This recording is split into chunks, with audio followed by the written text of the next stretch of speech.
नमस्ते दोस्तों, 2024 का लोकसभा इलेक्शन करीब आ गया है। सभी पार्टियां बड़ी ही बड़े लेवल पे प्रचार प्रसार में लगी हुई हैं और इसी बीच कई सारे झूठे वादे, कई सारे आकर्षक वादे फैलाए जा रहे हैं ताकि ज़्यादा से ज़्यादा लोगों को अपने पाले में किया जा सके और वोट लिया जा सके। और इसी बीच कई सारे मीडिया चैनल अपने आप को नंबर 1 दिखाते हुए बड़े ही बड़े लेवल पर ओपिनियन पोल कर रहे हैं कि ये पार्टी को इतने ज़्यादा सीट्स मिलने वाले हैं। अब इन ओपिनियन पोल की सच्चाई क्या है हम इस वीडियो में तो जानेंगे ही, साथ ही इंडिया वर्सेस इस इंडिया के अलायंस वाले लड़ाई में हम समझेंगे कि किसको कितने ज़्यादा वोट मिलने वाले हैं, साथ ही किसको कितने ज्यादा सीट्स मिलने वाले हैं। अगर हम समय में पीछे चलते हैं 2014 और 2019 की लोकसभा इलेक्शन पे नजर डालते हैं तो हम देखेंगे कि मोदी जी के आकर्षक वादों ने ज्यादा से ज्यादा वोटर्स को अट्रैक्ट किया। हिंदुस्तान के एक गरीब आदमी को मुफ्त में 15-20 लाख रुपए भी मिल जाए। तो ये वादे भी बड़ी ही जरूरी चीज है वोटर्स को अट्रैक्ट करने के लिए, लेकिन समय में आगे बढ़ते हुए मोदी जी के जो वादे हैं बड़ी ही झूठे साबित हुए। देखिए ये जुमला है, जिसकी वजह से इनके इमेज पे तो फर्क पड़ेगा ही, साथ ही सुप्रीम कोर्ट के कड़े फैसले जैसे कि इलेक्टोरल बॉन्ड को लेकर के जो भी फैसले हुए हैं उसकी वजह से भी इनके इमेज पे थोड़ा फर्क तो पड़ेगा ही, क्योंकि इलेक्टोरल बॉन्ड से बड़ी ही इनको चंदे मिले हैं। अब हम थोड़ा सा डेप्थ एनालिसिस करते हैं ताकि हम समझ पाए कि किन पार्टियों को कितने सीट्स मिलने वाले हैं और क्या यहाँ पे परफॉर्मेंस रहने वाली है। तो सबसे पहले हम बात करेंगे हिस्टोरिकल परफॉर्मेंस के बारे में। हिस्टोरिकल परफॉर्मेंस जान करके हम समझेंगे कि इस पार्टी को पहले इतने सीट्स मिले थे तो अब इतने सीट्स मिल सकते हैं। अगर हम 2019 के डेटा पे नजर डालते हैं तो आप देख सकते हैं कि 2019 में बीजेपी के पास 37.7% वोट शेयर थे, जबकि कांग्रेस के पास 19.7%। उसके बाद अगर हम देखें तो अदर्स के पास 42.6% के वोट शेयर थे, जो कि 2024 में बीजेपी के पास 39%, कांग्रेस के पास 29% और अदर्स के पास 28% होने की संभावना है।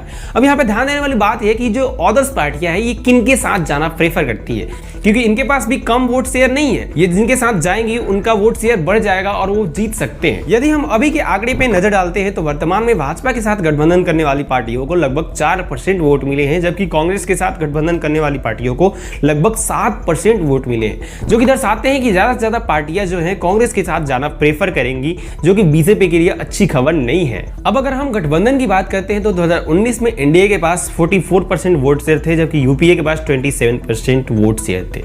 अगर हम यहाँ पे अंतर करते हैं तो लगभग 17% का अंतर है। हाल के आंकड़े ये बताते हैं कि ये जो 17% का अंतर है ये 2024 में विपक्ष आसानी से पार कर लेगा, जो कि इंडिया के लिए अच्छी खबर नहीं है। अब हम बात करते हैं ओपिनियन पोल पे। कई सारे मीडिया चैनल ओपिनियन पोल लेकर के आए हैं। अब ये क्या कहते हैं, इनकी भी बात थोड़ी सी हमको सुननी पड़ेगी। आंकड़ों के आधार पर ऐसी 25 सीटों पर जहां हमने सर्वे नहीं किया, वहां के अनुमानित नतीजों को हमने इन 518 में जो डाला है तो वो 411 पर पहुंचता है एनडीए का आंकड़ा। 400 पार की बात वो कर रहे थे, 411 और इनका विपक्षी गठबंधन का भी 100 पार हो रहा है, वो 105 पहुंचता है।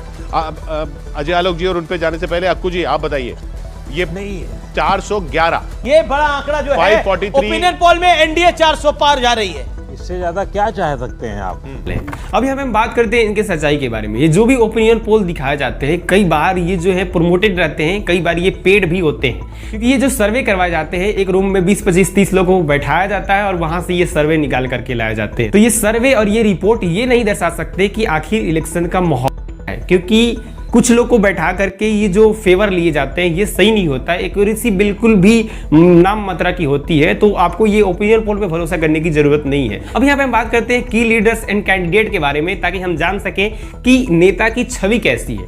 नेता की छवि की बात करें तो राहुल गांधी को न्याय यात्रा और भारत जोड़ो यात्रा से काफी लोगों ने जाना है, काफी लोग उनकी सोच से प्रभावित हुए हैं, लेकिन यहीं पे दूसरी तरफ नरेंद्र मोदी को बड़ी ही क्रिटिसिज्म फेस करने को मिले हैं और दूसरी तरफ नरेंद्र मोदी की छवि पे काफी ज्यादा नकारात्मक प्रभाव पड़े हैं, जिसके कारण ये बताए जाते हैं। सबसे पहले तो झूठे वादे, कई सारे वादे हैं जो नरेंद्र मोदी के झूठे साबित हुए हैं। दूसरी तरफ यह मणिपुर हिंसा, इसके बाद किसान आंदोलन में किसानों की हत्या हुई, रेसलर प्रोटेस्ट हुआ, भारी भ्रष्टाचार है, इलेक्टोरल बॉन्ड से चुनावी चंदा, ईडी, सीबीआई और मीडिया का अपने फायदे के लिए इस्तेमाल करना, रेल दुर्घटना से रेल ट्रैक की खराब स्थिति, महंगाई और भाजपा नेताओं का नफरत फैलाने वाले पोस्ट, नफरत फैलाने वाले भाषण, इनकी वजह से काफी ज्यादा नरेंद्र मोदी को क्रिटिसिज्म फेस करने को मिला है। इनके छवि पे नकारात्मक प्रभाव पड़े हैं। फिर भी नरेंद्र मोदी एनडीए के लिए मजबूत चेहरा है। अभी इन कारणों का असर उन पे पड़ेगा जिन्होंने सिर्फ मोदी जी का नाम यूज करके चुनाव लड़ा है। हम बात करते हैं इलेक्शन प्रोमिसेस और मैनिफेस्टो पे, किसने कितना वादा पूरा करा, कौन कितना वादा पूरा करेगा और क्या उनका विजन है, कौन क्या विजन रख रहा है चुनाव लड़ने के लिए। इंडिया का विजन है अपने इकोनॉमिक रिफॉर्म्स से, इंफ्रास्ट्रक्चर डेवलपमेंट पे, हेल्थ केयर पे, नेशनल सिक्योरिटी पे और इन्वायरमेंट पे। इसके बाद अगर हम बात करें इंडिया अलायंस की, तो इनका विजन ये है कि एम्प्लॉयमेंट को हम ज्यादा से ज्यादा बढ़ावा देंगे, एजुकेशन को बढ़ाएंगे,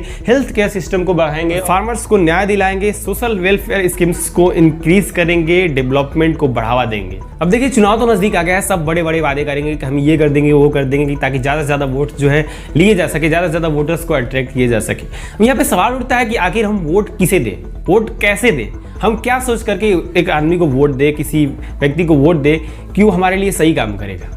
तो इसके लिए आपको सेंट्रल चीजें नहीं देखनी, सेंट्रल गवर्नमेंट किसकी सरकार है, सेंट्रल गवर्नमेंट में कौन सा है, कांग्रेस है या फिर भाजपा है। आपको देखना है कि आपके क्षेत्र में कौन विकास कर रहा है, आपके क्षेत्र में जो सांसद है, आपके क्षेत्र में जो विधायक होते हैं, इस हिसाब से वोट दे। ना कि आप देखें कि मोदी जी सही काम कर रहे हैं लेकिन आपके क्षेत्र में कोई सही नेता नहीं है, भाजपा सही है लेकिन वो सही काम नहीं कर रहा है, तो क्या आप उसे ही चुनोगे? जी नहीं, बिल्कुल ऐसे ही आपको इलेक्शन नहीं करना है। आपके क्षेत्र में जो विकास कर रहा है, जो आपके लिए काम कर रहा है, उसे ही वोट करें, उसे ही चुनाव में विजयी बनावें। उम्मीद है दोस्तों आप लोग को वीडियो पसंद आया होगा। चलिए मिलते हैं नेक्स्ट वीडियो में, तब तक के लिए धन्यवाद।